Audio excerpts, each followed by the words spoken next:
संसार में सबसे बड़ी शक्ति क्या है? अब आप में से कुछ कहेंगे शस्त्र की, कुछ कहेंगे शास्त्र की, कोई कहेगा बुद्धि की तो कोई कहेगा बल की, किंतु ये सब अधूरे हैं। संसार में सबसे बड़ी शक्ति है मित्रता। यदि सच्ची मित्रता प्राप्त हो जाए तो वही सबसे बड़ा धन है। जब आप कठिनाइयों में होंगे तो मित्रता शस्त्र बनकर सहायता करेगी। मार्ग भटक जाओगे तो मित्रता शास्त्र बनकर आपको राह दिखाएगी। षड्यंत्र में फंस जाओगे तो बुद्धि बनकर बाहर निकालेगी। अकेले हो जाओगे तो ममता बनकर साथ निभाएगी। यदि संसार में कुछ कमाना है तो मित्रता कमाओ।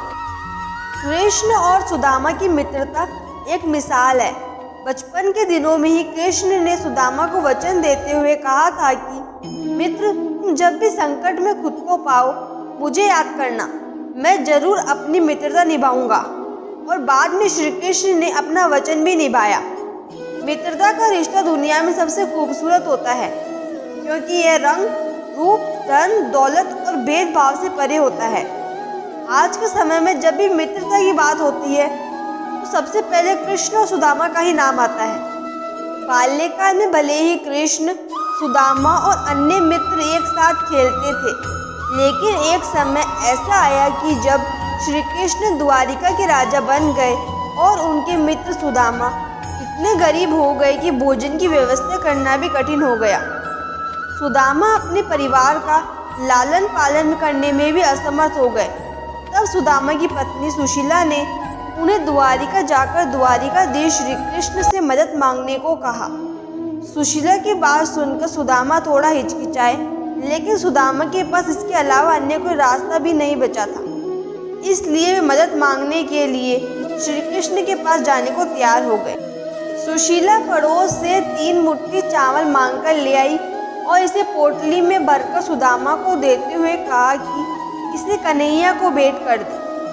सुदामा जब द्वारिका नगरी में श्री कृष्ण के महल पहुंचे तो महल के बाहर खड़े द्वारपालों ने सुदामा को हीन भावना से देखते हुए पूछा कि वह यहाँ किस लिए आए हैं।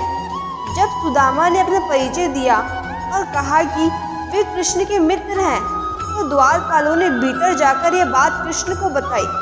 कृष्ण अपने मित्र सुदामा के आने का संदेश पाकर महल से द्वार के पास दौड़े दौड़े आ गए और सखा सुदामा को गले से लगा लिया। कृष्ण सुदामा को महल के भीतर ले गए और उन्हें अपने राज सिंहासन पर बैठाकर अपने आंसुओं से उनके चरण धोए। कृष्ण को देख उनकी पटरानियां और महल में मौजूद सभी लोग आश्चर्यचकित रह गए। सभी ये सोचने लगे कि द्वारकाधीश ये किस व्यक्ति के चरण धो रहे हैं। कृष्ण ने वहां मौजूद सभी लोगों को बताया कि ये उनके सखा सुदामा हैं। कृष्ण ने जब सुदामा से कहा कि वे उनके लिए क्या संदेश लेकर आए हैं, इतना सुनते ही सुदामा को लज्जा आ गई और उन्होंने अपनी पोटली छिपाकर कहा, कुछ भी नहीं। इतने में कृष्ण बोले, क्यों झूठ बोलते हो सखा? क्या आज भी बचपन की तरह तुम मेरे हिस्से के चावल खाना चाहते हो? यह कहते हुए कृष्ण ने खुद ही सुदामा से वो पोटली ले ली और चावल खाने लगे। जैसे ही कृष्ण ने 1 मुट्ठी चावल खाए तो इसके बदले उन्होंने सुदामा को 1 लोक की संपत्ति दे दी।